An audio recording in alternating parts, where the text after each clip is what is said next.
Get ready for an incredible talk with Elon Musk, the entrepreneur who dares to think differently. In this conversation, Musk questions the usual ways of education and shares his unique ideas on how to bring out the best in people without relying solely on degrees and fixed lesson plans. Now, Elon Musk. There's no need even to have a college degree at all, or even high school. If somebody graduated from a great university, that may be an indication that they will be capable of great things, but it's not necessarily the case. If you look at, say, people like Bill Gates or Larry Ellison, Steve Jobs, these guys didn't graduate from college. But if you had a chance to hire them, of course, that would be a good idea. Yeah. So, just looking just for evidence of exceptional ability. And if there's a track record of exceptional achievement, then it's likely that that will continue into the future. Mm-hmm. Well, first of all, you don't need college to learn stuff, okay? Everything is available basically for free. You can learn anything you want for free. It is not a question of learning.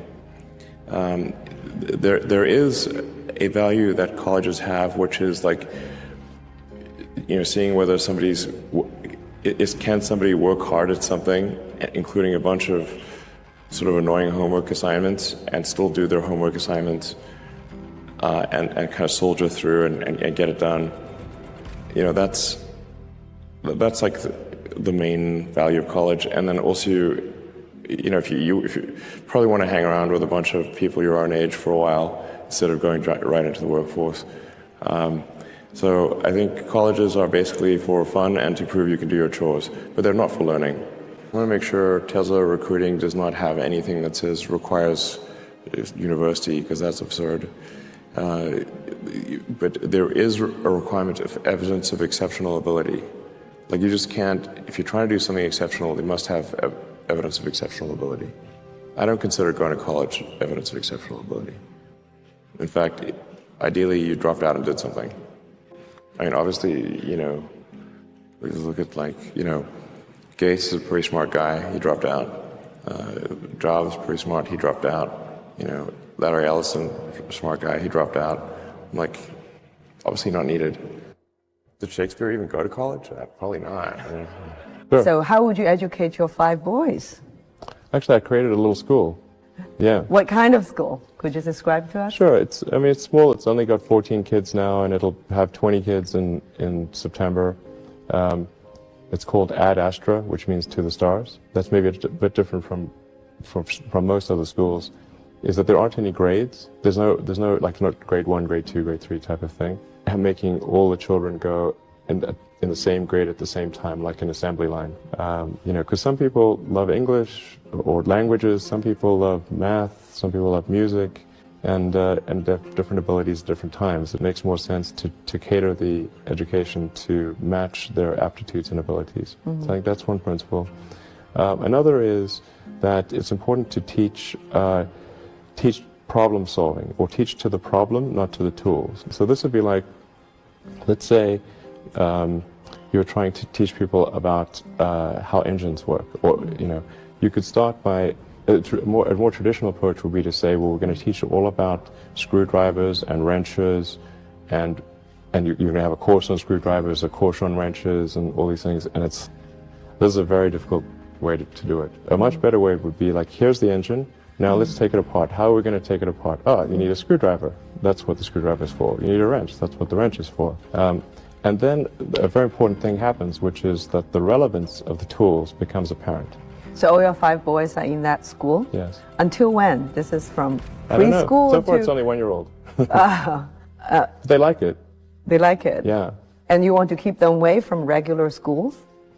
No, I just didn't see that the regular schools, they weren't doing the things that I thought should be done. Like, those 2 principles, they weren't adhering to those principles. So I thought, well, let's see what we can do. Maybe creating a school will be better. And actually hired a teacher from the school they were at, who also agreed with me that there was a better way to do it. It seems to be going pretty well. The kids really love going to school. I think that's a good sign. I hated going to school when I was a kid. It was torture. So the fact that they Like they actually think vacations are too long. Like they want to go back to school. Wow. Yeah, exactly. I mean, it's actually kind of funny. You know, if you think of like what is education, like you're basically downloading data and algorithms into your brain, and it's actually amazingly bad in conventional education because like it shouldn't be like this huge chore. Like the more you can gamify the process of learning, the better.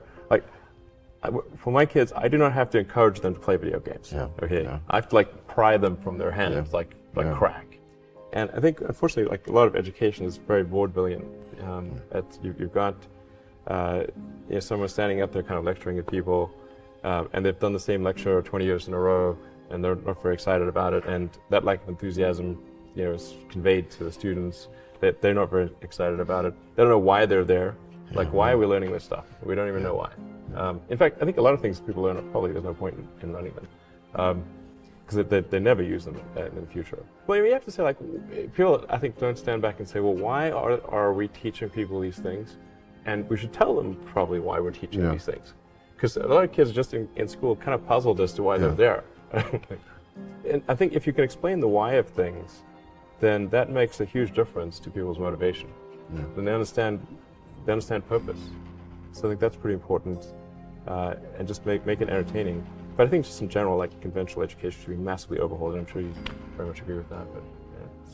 But I mean, the analogy that I sometimes use is like, have you seen like Batman, like the Chris Nolan movie, like the recent one, and it's pretty freaking awesome, right? And you've got incredible special effects, great script, multiple takes, amazing actors, and great sound, and it's very engaging.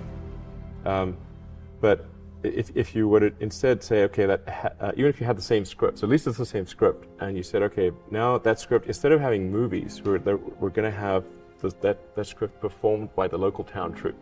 Okay, and so in every small town in America, if movies didn't exist, they would have to then recreate The Dark Knight. Right. With home sewn costumes and like jumping across the stage, and not getting their lines quite right, and not really looking like the people in the movie, and no special effects and everything. And, I mean, that would suck. It would be terrible. That's right. That's very, very, very. That's education. That's education. Generally, you want education to be like as close to a video game as possible, like a good video game. Like, you do not need to tell your kid to play video games. They will play video games on autopilot all day. So if you can make it interactive and engaging, then you can make education far more compelling and far easier to do.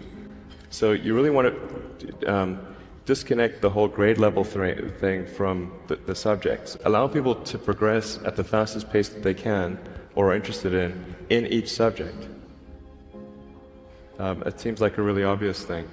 I mean, I think like most teaching today is a lot like vaudeville, where and as a result, it's just not that compelling. It's like somebody standing up there and lecturing to you, and they've done the same lecture several years in a row. They're not necessarily all that engaged or in doing it.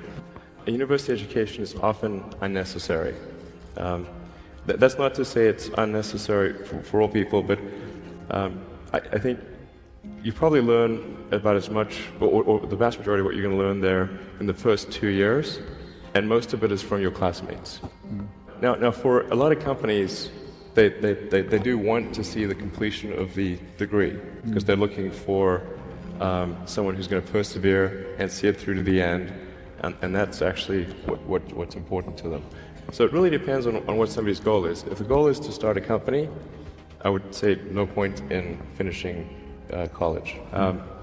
So I think that's how it should be, and it shouldn't be that you've got like these grades where people move in lockstep, and so everyone goes through, goes like normally, we'll go through English, math, science, and so forth from like 5th grade to 6th grade to 7th grade, like it's an assembly line. But people are not objects on an assembly line. That's a ridiculous notion.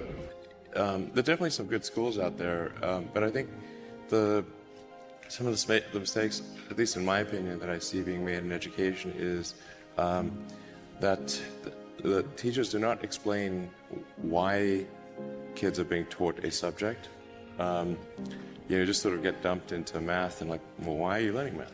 What's the point of this? This seems like some, for some people, like maybe it's like, I don't know why I'm being asked to do these strange problems. But the why of things is extremely important, because our brain has evolved to not to discard information that it thinks has no relevance. So then, if on the one hand you're being asked to memorize or learn, say, formulas, but you do not know why this is the case, then you have this cognitive dissonance of, it seems irrelevant, but I'm being told to remember it, so I'll be punished. So I better remember it. But so the why of things is very important, and then being able to, and then picking kind of a problem, and then using various educational tools to solve that problem, like using math or physics or economics to solve that problem, is far more engaging than teaching the tools. Thank you for joining us on this thought-provoking journey with Elon Musk. We hope you've been inspired to challenge the norms and think outside the box when it comes to education. Here is your Buzzworthy Bite for this video. Exceptional ability knows no boundaries, and true learning happens when we engage with real-world problems. So, embrace your unique talents, foster a passion for problem-solving, and let your curiosity soar. If you're hungry for more motivational content like this, don't forget to subscribe to the Motivation Hive YouTube channel to fuel your drive for success. Together, let's create a future where education is as exciting and dynamic as our limitless potential.